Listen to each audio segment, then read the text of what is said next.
Hello,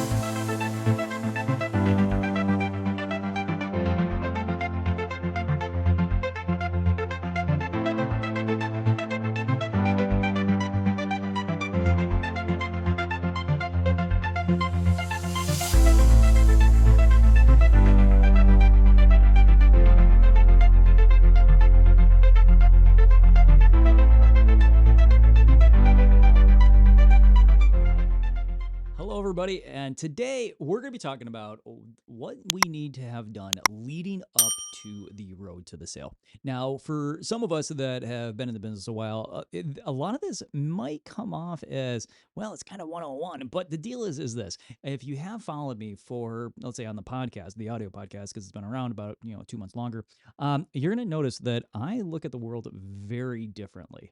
It's not necessarily black and white as far as when we interact with customers. And what I mean here is that when it comes down to people walking through the front door, I have never bought into the idea, and I've never lived and died by this either, is that somebody makes a decision to go ahead and buy a car from us within 15 seconds. I'm sorry. The whole idea of that, it just seems to come out of this feeling that people have when they first interact with somebody of, well, I don't want to work with that person or whatever it might be. The thing is that at the end of the day, it's absolute BS. It's not helping you sell cars. What is going to help you sell cars, though, is prepping to have success. And so we're going to talk about that and what boxes you must check in order to be successful in this business every single time you interact with the customer. Now, am I going to give you information that will help you sell every single customer? Absolutely not. But am I going to give you information that is going to help you boost your profit margins? Go ahead and bring in higher grosses to give you better paychecks. Yeah, absolutely. That's what I've done for years and years and years, and I'm going to continue to do it even after this. So, this is what we're going to cover this particular podcast. All the prep work that has to happen before we even say hello to that customer. So stick with me. This is going to be awesome. We're going to cover everything. I have 10 steps that if you go ahead and you go through each one of these 10 steps and make sure that you are buttoned up. And yes, it is a little bit of work, but the payout is pretty awesome. In the end, you're going to have success that is going to consistently provide you with better surveys and a higher rate of income. So stick with me. Let's do this thing. So we got to start somewhere. So why not start with numero uno? Here's the deal. If you have somebody call on in, or you have somebody in a set appointment that is coming in. So I'm not talking about fresh up walking in through the front door. And yes, I am going to use car language because car language is the language that we use. If we try to manipulate it in any way, it falls on deaf ears. So you're about to take that fresh up that's going to walk through the front door. But the deal is that they called ahead of time. So now let's deal with this first, and then we'll deal with just a fresh walk in. So you know who this individual is. They may have called, they may have emailed in. Do your research. There are a lot of tools out there. Heck, you have Facebook, you got LinkedIn, you got X, you got all that fun stuff. If you can find the person, figure out who they are. Right. So if you already have that set appointment, I know this might sound a little bit creepy, but you do it anyways with everybody else on Facebook and LinkedIn. Why don't we do it with customers? Research who that individual is. If you know who that individual is, you're going to have a much better leg up on building rapport incredibly fast. Now, once you know who this person is, now you can drip in parts of that during the conversation. Who are they? The instant connections that you have between that individual and yourself. If you know that information, it's going to make your life a lot easier. But what if they're not somebody that is that's easily accessible? What if they are a fresh up? You've never talked to this person in your life. Well, this is where we're gonna get into the whole meet and greet thing in the next video here. But you really got to have your confidence to back you up. Now, we'll talk about confidence in a second. It is on my list, but research is going to be key. So now, part of this leads us right into the next step here, your inventory. If we can't research the customer because the customer is just going to be the random person that walks on in, it's kind of hard to know exactly who that random person is going to be. We have to prepare ourselves. We have to prepare our minds. We need to prepare exactly who we are. We need to get our heads in the game. Now, with this next one, number 2, knowing your inventory. Knowing the inventory is critical to day-to-day operations, right? I know number one was super short, and I really didn't have much to say on that. But we will cycle all the way back around to that. I got a whole video and little series just on researching people that are about to come in.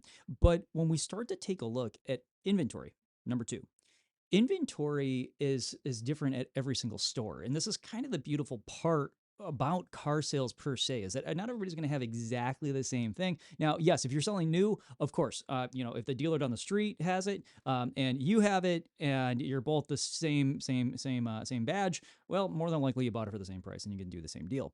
Deal is, though, is that every single day you should be walking your lot multiple times a day.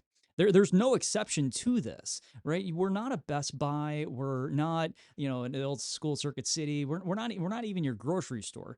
The thing is, our inventory at the store changes rapidly. If you're at a brand where it's just kind of slow cooker, then, well, you kind of know your inventory, but still get out there, burn the calories off, just get walking, know the inventory. But if you are a used car dealership, this is really where the critical part comes in, right? Walk your lot, know these vehicles, know what equipment's on those cars. Spend enough time to that you have the ability, if a customer asks or says, "Hey, I have these very specific requirements of my vehicle," you can recall those cars extremely fast. By going ahead and being able to pull it off, you look like you're buttoned up. You look like you're actually there to do your job, right? And at the same time, I bump into sales consultants a lot that have absolutely no clue how to use the vehicles that are on their lots. And this goes through many different brands. It's not brand specific. It's actually just kind of a shock. I don't know if maybe I'm just kind of an odd duck when I got to the dealerships, is that I wanted to gobble up everything, so I had the knowledge to be able to pull this stuff off. But the thing is this: if you don't know your cars, you don't have the ability to select a vehicle for a customer in a way where you can add in flexibility to the system.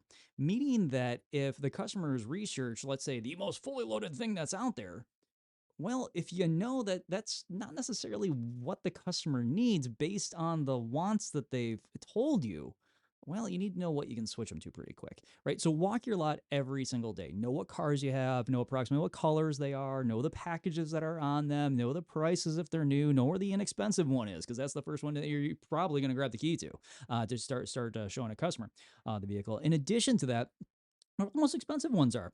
Also, go through your trades on the back 40 too, because you would be surprised actually how quickly a used car manager will retail a used vehicle that is in the back 40, even if it still needs to go through its inspections. So yeah, everything on the lot's for sale. It's just a matter of who's it going to go to and who is actually willing to sell it. Now, little point to that: if you're a used car manager, or let's say you're a new car manager or a general manager, do yourself a solid. Stop falling in love with your product. Dead serious. Yeah, love the brand, love the cars, all that fun stuff. But stop falling in love with what is actually sitting on the ground. Get rid of it. I mean, when I see dealers just holding on the vehicles, and I see sales consultants walking by the same car over and over, and they tell me, "Well, I'm not walking the lot." Well, why aren't you walking the lot? Because the cars never change. Well, why aren't they changing? Well, because we're in love with our products and we want to sell them at the highest profit. Dude, I totally get that. What I don't get is why we don't know the product to be able to move the customer and get them in something, and down the road. So know what you have on the ground, right? New, used, anything in the middle. Know what you have as far as your used inventory goes, and be able to recall that quickly. Take notes on the cars, take photos, on whatever is going to assist you in being able to recall those cars quickly. Make sure you gotta have that data and you have that information.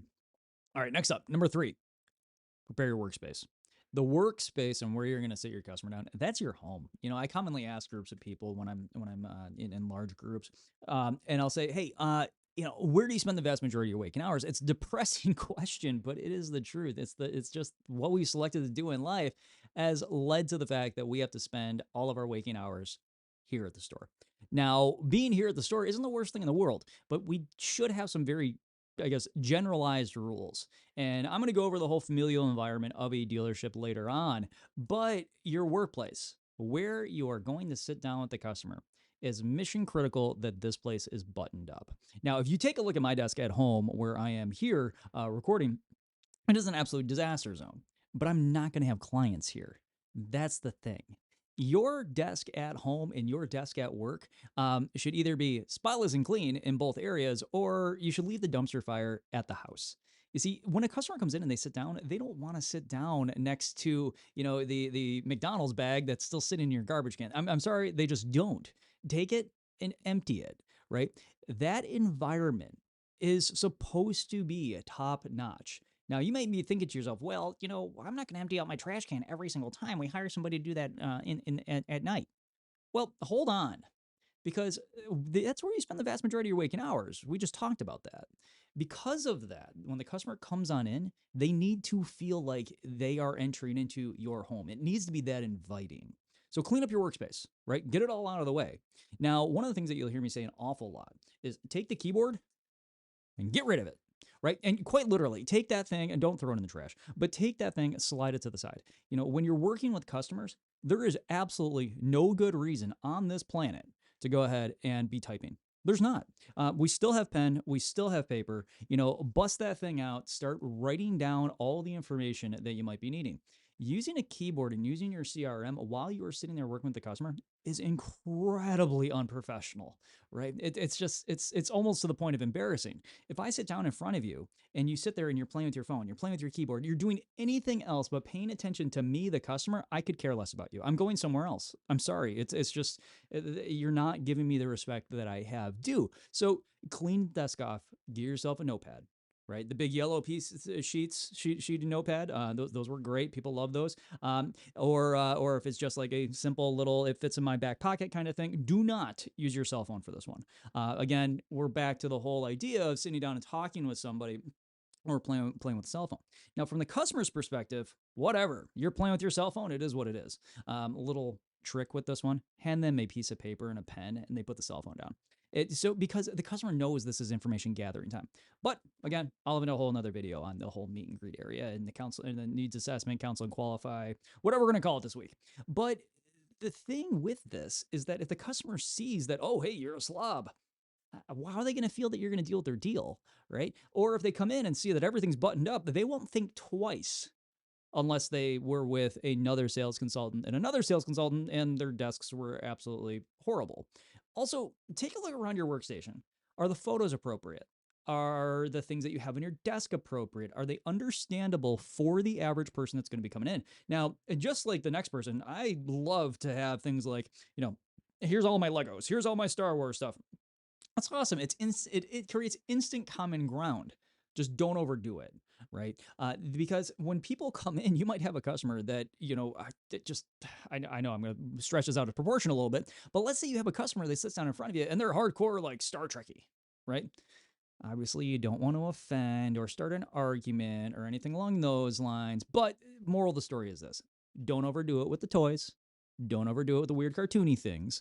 In addition to that, keep that place clean. If you're not wiping down your whole desk, the whole thing, once a day, you gotta get up to speed on this, right? COVID taught us a lot. So with a little luck, we're all good at cleaning the surfaces that are bare. But if you're looking at something, you're like, I really don't need that. This is a place of business. We're a financial institution. We're supposed to be, talking about the customer to buy a very expensive vehicle. If my area doesn't live up to that expectation, then why would I even ask the customer to sit down? So clean that thing off, make it look awesome, and I'm pretty sure you're going to be fine. All right. Now, on to the next one. Number 4. This one I absolutely will have a whole video series on. This is a big one and it is a tough one to master. But if you have the ability to master it, and we are all not up to 100% on this, even myself, I try to walk this path and I still struggle with it. But if you become really good at it, this is when I go ahead and acknowledge that closing doesn't even exist. And the reason for that, I have a lot of reasons for it. The biggest one is that well-prepared individuals close at a higher frequency, more deals, on the board, and in addition to that, far higher gross and also payable commissions. So this one is Really easy to get a lot of research done on, but again, not the easiest one to perform because it has to do a lot with listening. Active listening is something that must be practiced a lot. Now, customer centric selling, which is what I teach, is all about listening to the individual that's sitting in front of you and following through on what their needs are, essentially. Now, or rather, wants. But with active listening, it's all about going ahead and having that conversation with the customer, right? Getting them to tell you their road to the sale, what's locked inside their brain, and as they tell you what's locked inside their brain, you're writing it all on down. Now, this is critical stuff. This could be areas for common ground. This could be that you want to bring up later on, areas for fun conversation. And mind you, those two things really don't have a whole ton to do with the car. But keep in mind that they're coming in with the highest closing ratio that customers have ever had for walk-in traffic, and 90% of the conversation must be about the customer and only 10% about the product, because the customer already kind of knows the product, and a lot of times they know it better than us. So we can rely on that as a crutch for about the first 10 to 15 minutes. But active listening comes down to really being able to pinpoint, okay, so they have 3 kids. What does that mean? Okay, they have big dogs. What does that mean? Oh man, this person's an avid cyclist and they always have 3 bicycles with them. How exactly do I work with that? By going ahead and pulling those things out of the conversation and jotting them down, this gives you dialogue that you can have with the customer. These are the important reasons for them to buy a car. No person in the history of automobiles has ever gone ahead and purchased the whole vehicle, meaning they have never bought into the whole car. So if that's the case, and I have those 5 to 7 things that I need to extract from the customer's mind, it all comes down to active listening, actually hearing what they're saying, which isn't always the easiest, because you'll have people that'll come in and they'll be very frenetic. They'll just spit things out and you're trying to just catch whatever they are throwing at you. And then you'll have those people that'll sit in front of you and go, "Oh, I'm just looking." Well, "I'm just looking" doesn't denote sitting. So you're also just sitting in front of me right now during the most important part of the sale. So why are you here? What made you excited about that vehicle? Tell me, right? And as they tell you, open up the ears, get them to speak about themselves, right? Now, again, podcast for another day, but when it does come down to the active listening part, take those notes, right? Those notes are going to be your roadmap. Who the person is, what they're into, maybe how much money they make, maybe how big their house is, the things that matter to them, jot those down in addition to the wants and desires that the customer has about their next product. As long as you have those written down, you have the basic track for good conversation while you're working with that customer. If you don't have those 3 things written down, you're kind of winging it. And one of my other core rules is that never do your needs assessment on your feet. It doesn't work. It's fun, right? Take the customer right out of the car, but you don't have the ability to actually actively listen. You're in a louder environment. You're outside. And questions are going through your head left and right. You're trying to find some sort of common ground, and being on your feet just doesn't do it, right? So sit that customer at your desk, look them straight in the eye, have them look you straight in the eye, hand them a piece of paper, you take one as well, and start a conversation. Now, this leads into number 5. Get those opening questions buttoned up. Now, the opening questions could be anything, but when it comes down to it, when you have a fresh person, if you weren't able to research that person, there's not really much you can do. But get a set list of opening questions. Now, a lot of these you'll hear me say, the best question that I've ever heard many times is why. Why are you here? What makes that vehicle, the best, which is another why version. But when you look at these, they all must have a positive ring to it. We sell positivity, we sell emotion. When it comes to cars, seriously, and I'll make this example probably every podcast. Look at those traits. Does your customer actually need a car? Meaning that, is that thing, that vehicle that they just drove in, that you just called a stove or appliance or something along those lines, does it still drive? If you take $2,000 to $3,000 and pump it back into it, does it still move? The deal is that we are selling positive emotion, right? The customer can get away with what they have if they simply just maintained it. But they're there looking at you for essentially a good time, so to speak, or rather a more reasonable time while buying a vehicle, right? So get those opening questions, staggered, line them up, and quite simply, it just goes along the line of get your whys out of the way. What are you doing here? In much politer way of asking them. In addition to that, what makes you you? And sit down and think about some of those questions. What actually makes that person who they are? And once they start to tell you the successes in their life, you know you're on the right track, right? Keep that going, keep it positive. And then, if for any reason you have questions about the vehicle, bring the conversation back to the vehicle, but keep it a very limited amount of time, right? So, with those opening questions, again, maintain a positive tone.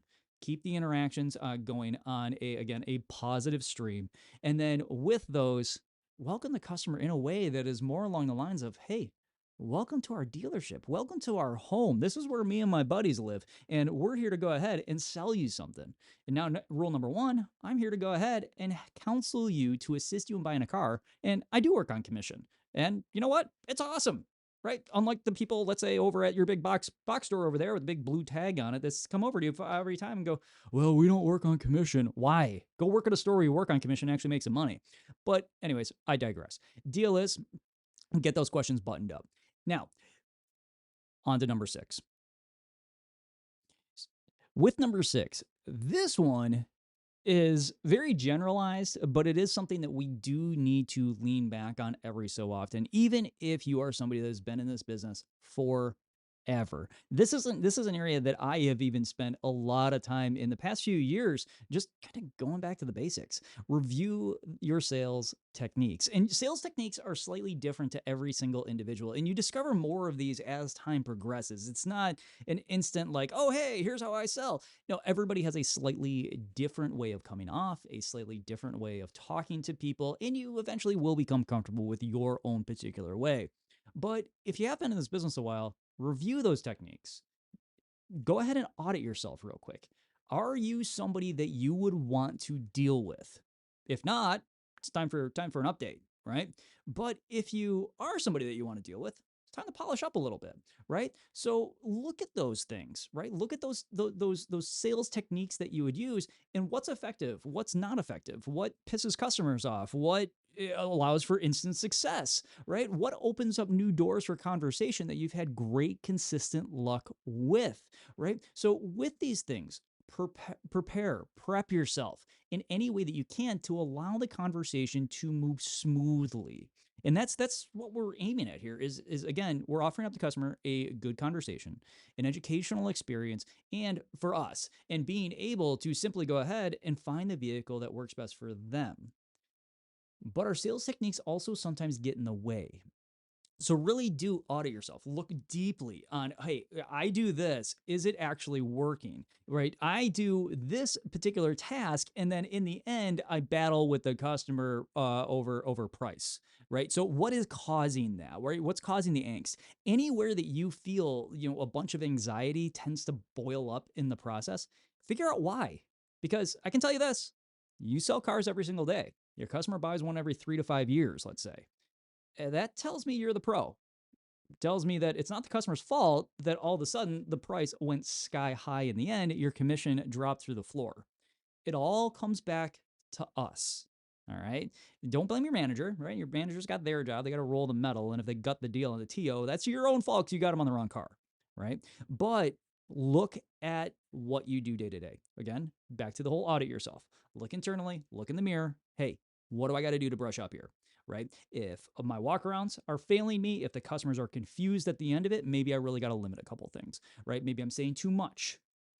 Either way, if you notice a couple pitfalls, back up a little bit.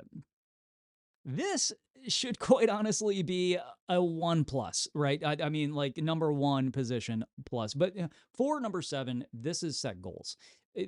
Goal setting in this business is one of the most fun things to do and one of the most irritating things to also set. And the reason that I say it this way is that you can go ahead and say, hey, you know what? This month I'm going to sell 35 cars. Boom, done. 35 cars. Real easy. You came out of the ether. First off, figure out a way to set realistic goals, right? So for myself, it was, okay, I'm going to sell X amount of cars. And if I get, additional, well, I paid all my bills. That's great. But anything additional, I'm going to go have some fun. I'm going to treat myself. And that became critically important, is that if I had my successes that excelled past my reasonable goals, I was going to put myself in a positive headspace, right? I was going to put my wife in a positive headspace. I was going to go do something positive for somebody else that would allow me to stay in a positive headspace. That even means that if you set your goal, let's say you're a 12 car a month person, and you say, okay, to make all my bills on an average month based on my previous commissions, I need to sell 10 cars a month. If that's the case, then after you sell your 10 cars a month, well, either A, start saving that coin or investing it in something to help you out in the future, or B, make darn sure that over the next few vehicles, you're doing something that is a treat yourself kind of moment, right? And so this again is something that I could go on for hours on, and I will at some point here. But your goals are the driver to your successes. And you're going to hear many, many people say that online, but until you set one, you don't necessarily understand what that's all about. So let me give you a little insight here. So this past February, I signed up for a half marathon. I ended up not running it. A lot of little reasons. I got hurt and well, whatnot. But because I signed up for that, I ended up really getting deep into running, which I should probably do again. And I lost about 50 pounds in like 9 months. Thing was is that it wasn't my goal to cut weight. I knew that I had to, right? I signed up for a race, and my goal was to go ahead and race. It wasn't to simply go ahead and cut weight, right? The reason that I'm putting this out there as an example is that if you're somebody that's saying, hey, I want to sell 30 cars this month at X amount of dollars, give yourself one goal. Don't give yourself one to fail on, because if you fail on the gross profit average per vehicle that you want to achieve, you're not going to sell the number of cars that you want, because you just put yourself into a negative headspace. There is so much about this business, and I will come out with way more content when it comes to it. So hit subscribe, and please, it helps me help you. It's like right there. Just go ahead and click that button. And if you are on the podcast, go ahead, click subscribe as well. I'm going to come out with a lot of content that will be about getting out of your own headspace. Because this business, as you know, the money pours in 1 month, and then next month it's like somebody turned off the faucet, and then we're blaming the customer, going, well, the customer changed. The customer never changes. It doesn't matter if the economy's tanking. It doesn't matter if the economy's doing well. It doesn't matter if we're all given $1 million.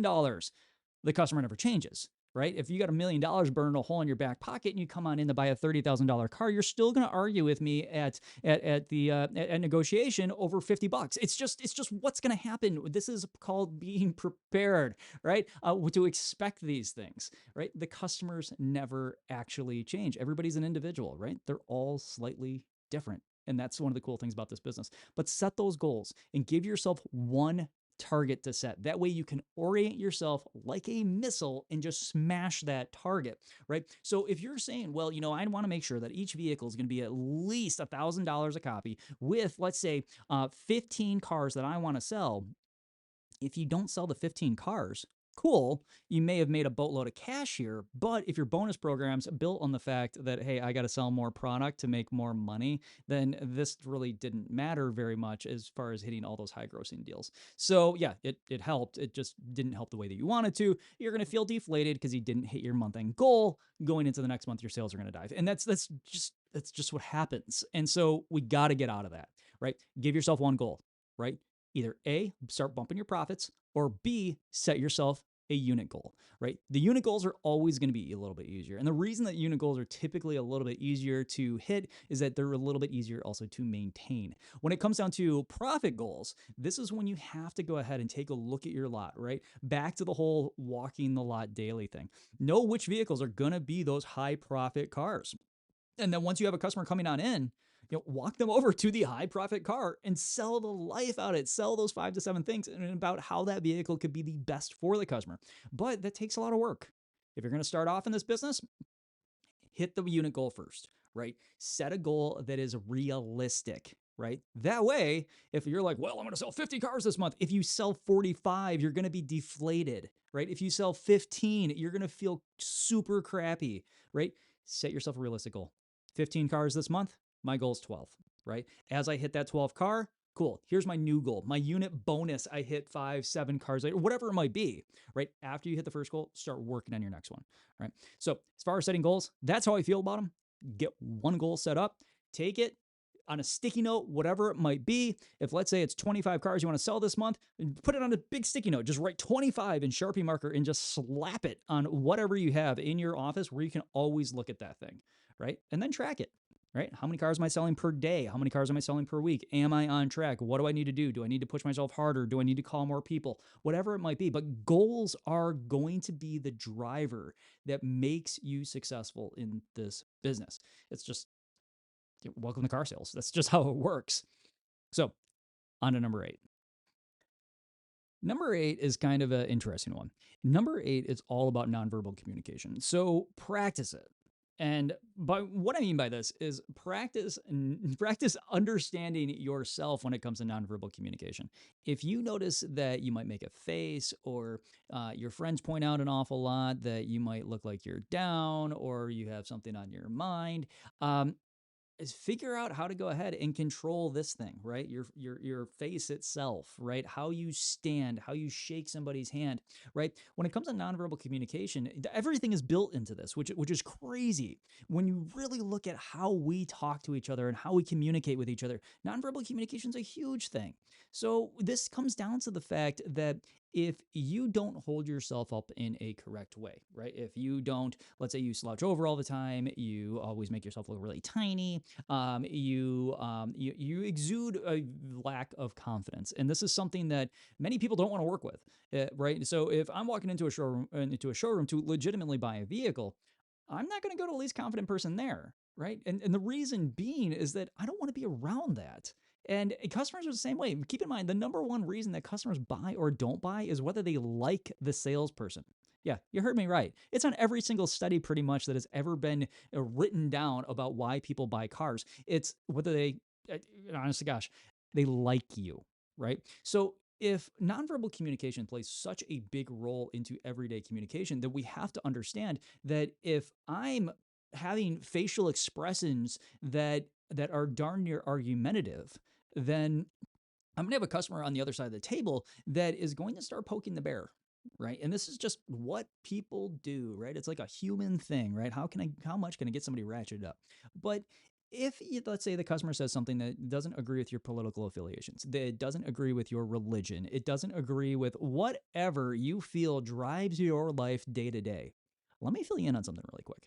The customer doesn't care about your political affiliations. They don't care how you feel about whatever crazy topic the media feels like picking on this week. They don't care about your religion. They don't care about any of that. They want to buy a car. So if the customer is sitting in front of you and they say something that just completely rubs you the wrong way, if it's legitimate, then maybe, go walk it off for a quick second.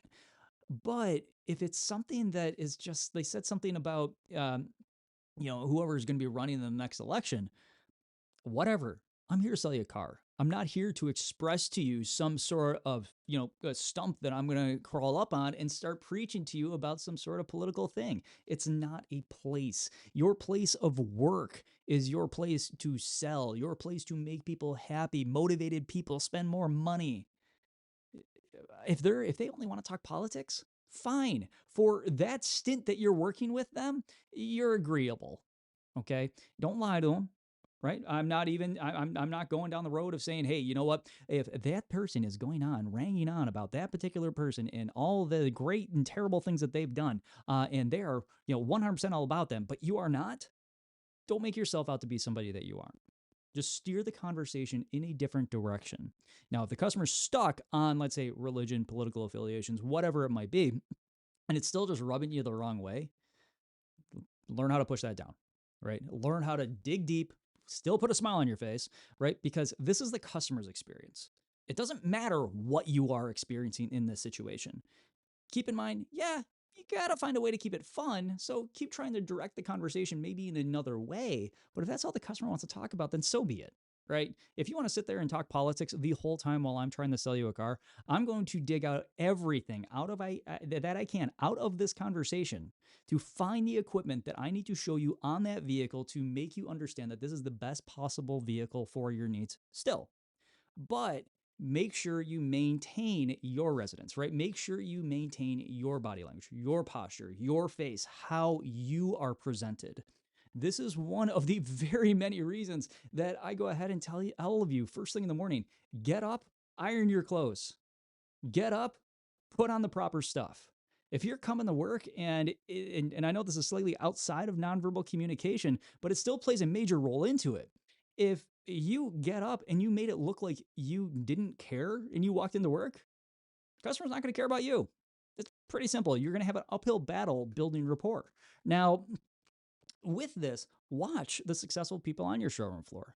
They understand this. They've seen how this works. I don't know when it fell out of favor that, salespeople need to stop wearing ties and dress shoes are something that we absolutely should never have. But put yourself together properly and you're going to find there is a success rate that changes there, right? People are more apt to want to talk to people when that person seems like they are ready to actually play ball. Now, if I walk into your store and you're there and I'm a legitimate customer and I have shorts or you have shorts and a t-shirt on and that yeah, it says that you work at the dealership and you're wearing, sneakers that look like you probably just mowed the lawn with them, I don't want to work with you. I'm sorry. Right? I mean, seriously, check yourself out from the neck down and go, hey, am I presentable? Because the whole idea of, I come to work in like these pants and this because the dealership lets me. No, it's not about the dealership letting you. It's about what you want to go ahead and present as your best self in order to be successful in what you do.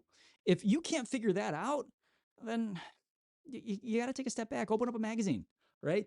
I had a boss of mine that probably listens to this occasionally. And over years, he would go ahead and point at me and say, "Well, you always show up in like a beat up old hat, and a flannel and jeans." And it was always like luncheon meetings and stuff like that.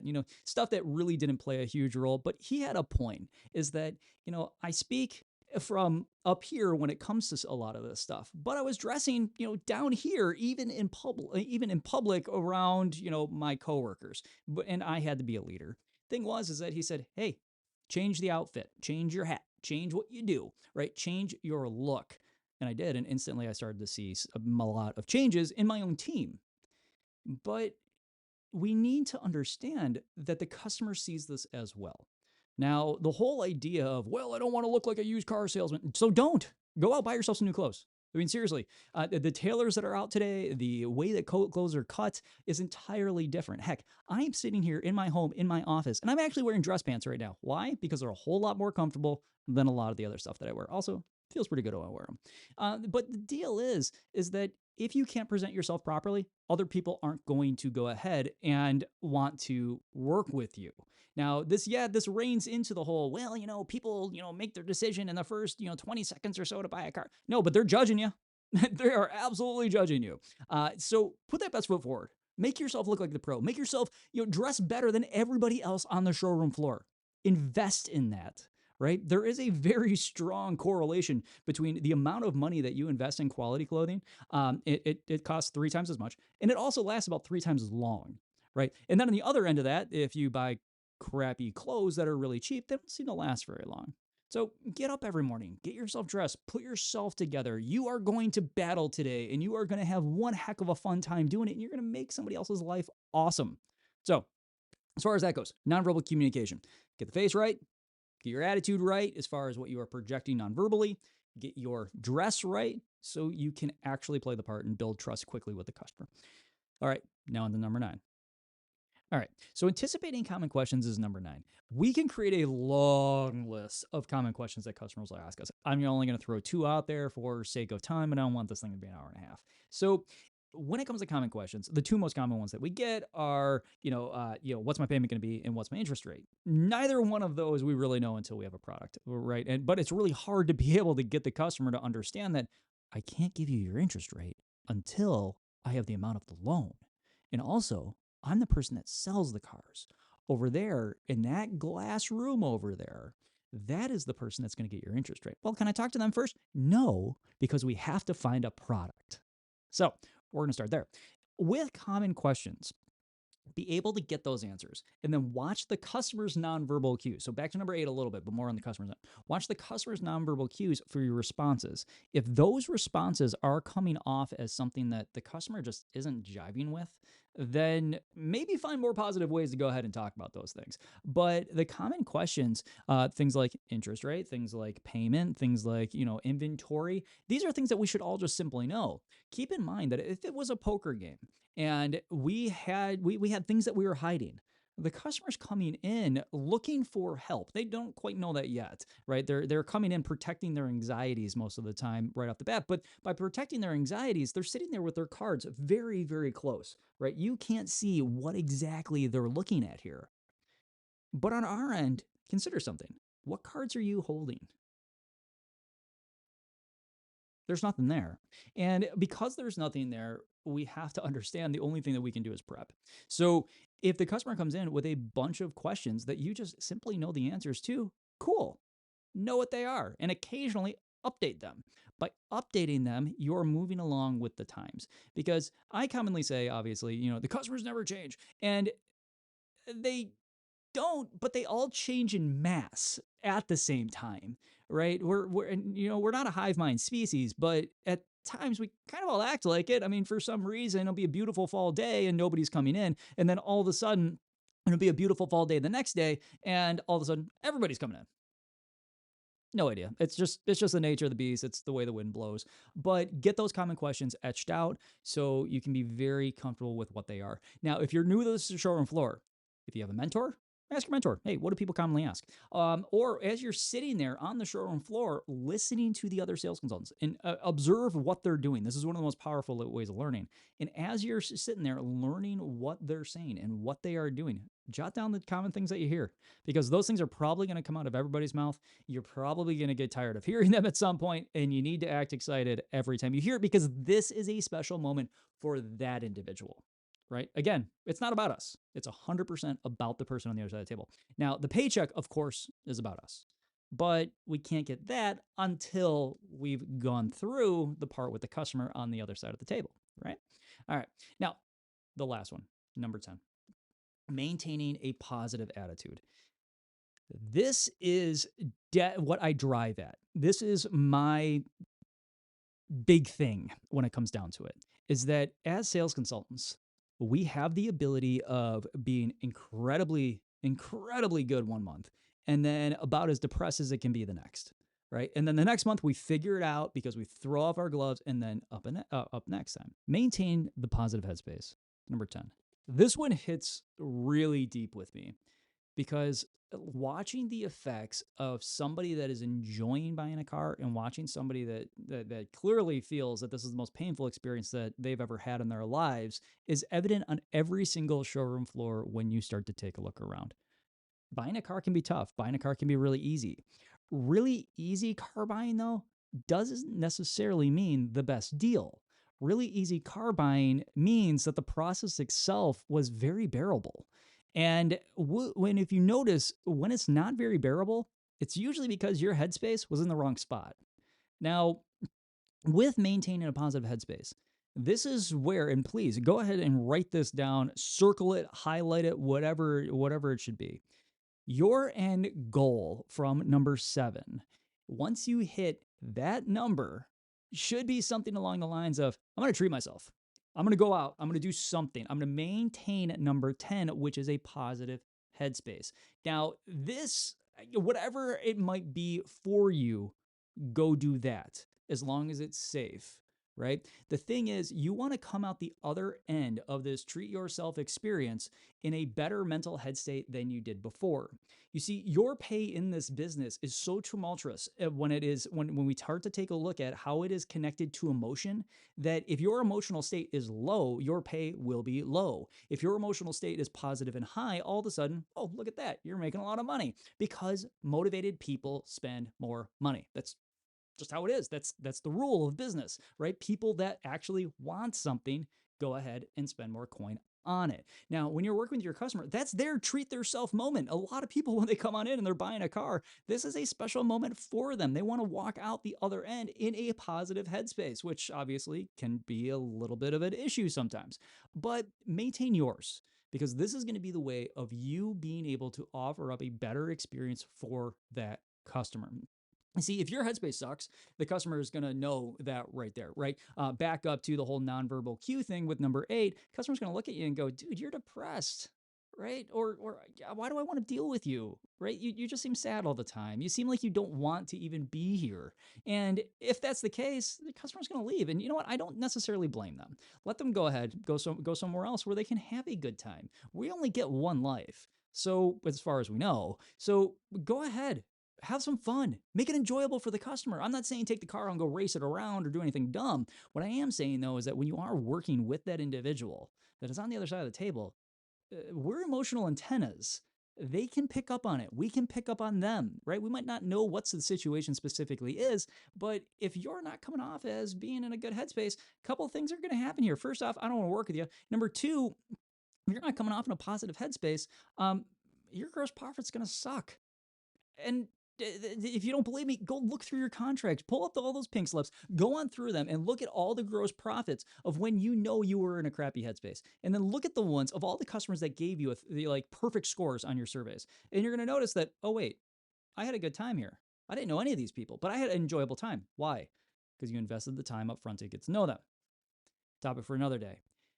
But when you hit your goals, when you have taken a look at number 7 and you've exceeded past them, go do something for yourself. Be selfish on this one. Go do something that is going to put a smile on your face. If it's a day out fishing, go do that. If it's a night out dancing, go do that, right? But do something that when you come in the next day, you're going to be able to look at your customer, your fellow sales associates, and go, this is great. Positivity is addictive, right? And then next thing you know, a few people around you are going to start to feel more positive, right? It just naturally happens. Next thing you know, all of a sudden your manager's up there. Or if you're the manager, we're going to be going ahead and looking at our sales consultants and trying to beef them up, make them happier, right? Keep this in mind. The customer does not care about your problems. But if you are in a positive headspace, they want to work with you. Kind of cool, right? Because again, we're the number one reason they don't buy, and that's based on whether they like us or not. We're the number one reason that they buy, and again, that's based on whether they like us or not.